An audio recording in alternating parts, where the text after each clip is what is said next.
السلام علیکم ورحمۃ اللہ۔ آج میں آپ کے سامنے حقوق اولاد اور ماؤں کی ذمہ داریاں اس موضوع پر بحث کروں گی۔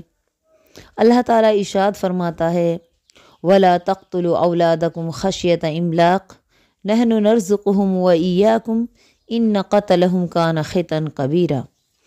اپنی اولاد کو مفلسی کے ڈر سے قتل نہ کرو، ہم انہیں بھی رزق دیں گے اور تمہیں بھی، دراصل ان کا قتل ایک بہت بڑا جرم ہے۔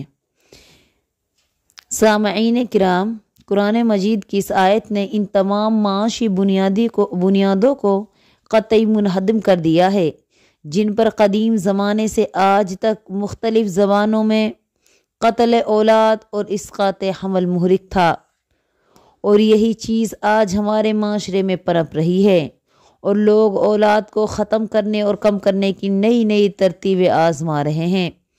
انسان کو معلوم ہونا چاہیے کہ قیامت کے دن رب العالمین کے دربار میں یہ بچے جن سے ان کے دنیا میں آنے کا حق چھینا گیا اپنے والدین سے پوچھیں گے وَإِذَا الْمَوْءُودَةُ سُئِّلَتْ بِأَيِّ ذَنبٍ قُتِلَتْ۔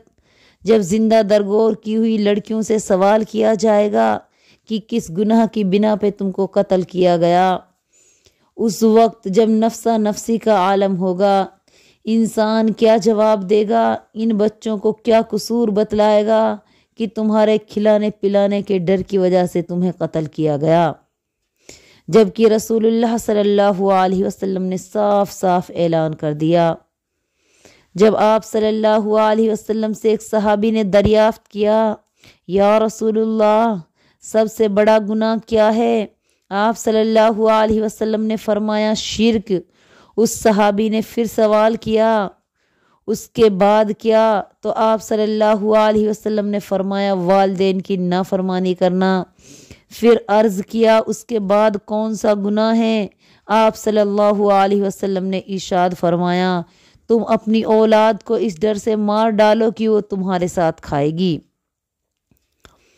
اے مسلمانوں، یہ بات اپنے دل و دماغ میں اچھی طرح سے بیٹھا لو اور اپنے دلوں میں یقین کر لو کہ رزق کی کنجی اللہ کے ہاتھ میں ہے، وہی سارے جہان کا خالق و مالک ہے، اور ہر بچہ آسمان سے اپنا رزق لے کر آتا ہے۔ اللہ تعالیٰ نے فرمایا وَلَا تَقْتُلُوا أَوْلَادَكُمْ خَشْيَةَ إِمْلَاقٍ نَحْنُ نَرْزُقُهُمْ وَإِيَّاكُمْ إِنَّ قَتْلَهُمْ كَانَ خِطْئًا كَبِيرًا۔ اپنی اولاد کو مفلسی کے ڈر کی وجہ سے قتل نہ کرو، ہم انہیں بھی رزق دیں گے اور تمہیں بھی، دراصل ان کا قتل ایک بڑا جرم ہے۔ اس آیت کی روح سے ہمارا ایمان و یقین اس ہولناک جرم کا ہمیشہ ہمیش کے لیے خاتمہ کر دیتا ہے کہ رزق کی کنجیاں اللہ رب العالمین کے ہاتھ میں ہیں۔ تاریخ اس بات پر گواہ ہے کہ جو قوم کبھی اپنی اولاد کو زندہ درگور کیا کرتی تھی، آج وہ سرزمین عرب اس لعنت سے بالکلیہ طور پر پاک ہو چکی ہے۔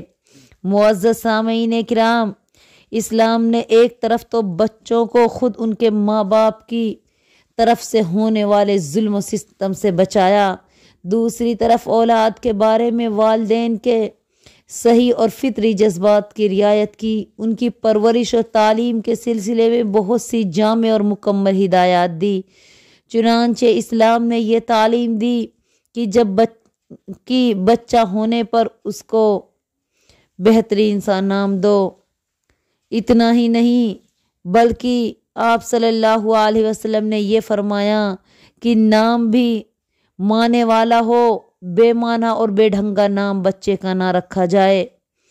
ایسا نام نہ رکھا جائے کہ جب بچہ بڑا ہو جائے تو اسے اپنے نام سے نفرت ہونے لگے، کیونکہ رسول اللہ صلی اللہ علیہ وسلم نے فرمایا قیامت کے روز تمہیں تمہارے نام اور تمہارے باپوں کے ناموں سے پکارا جائے گا، لہٰذا اپنے اور اپنی اولاد کے اچھے نام رکھو۔ لیکن افسوس، صد افسوس، آج ہم اپنے بچوں کے نام ہیرو ہیروئن یا کھلاڑیوں کے نام پہ رکھتے ہیں، جب ہمارے یہ بچے جن کا نام ہم ان ناچنے والی ہیروئن اور بے حیائی پھیلانے والے ہیرو اور میدان میں چھوٹے چھوٹے کپڑے پہن کے ناچنے والی ہیروئنوں کے نام پہ رکھتے ہیں، تو مجھے بتاؤ آگے چل کر ہمارے یہ بچے کیا بنیں گے؟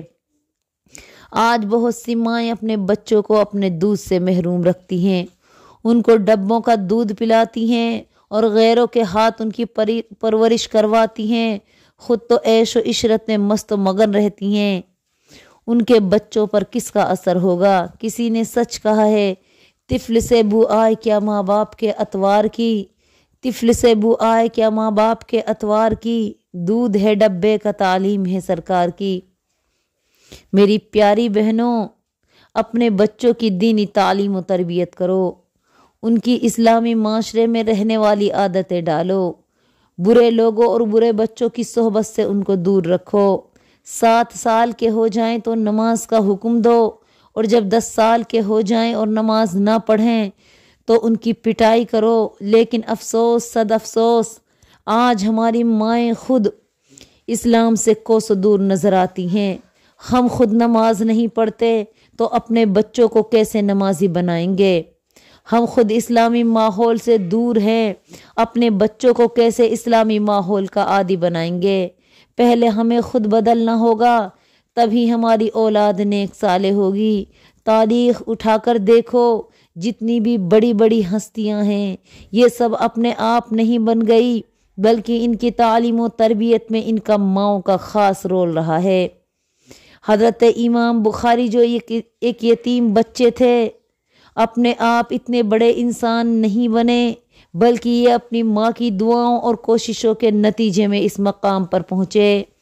ایک مرتبہ بچپن میں ان کو آشوب چشم کی بیماری ہو گئی تھی، جس کی وجہ سے ان کو اندھا پن ہو گیا تھا۔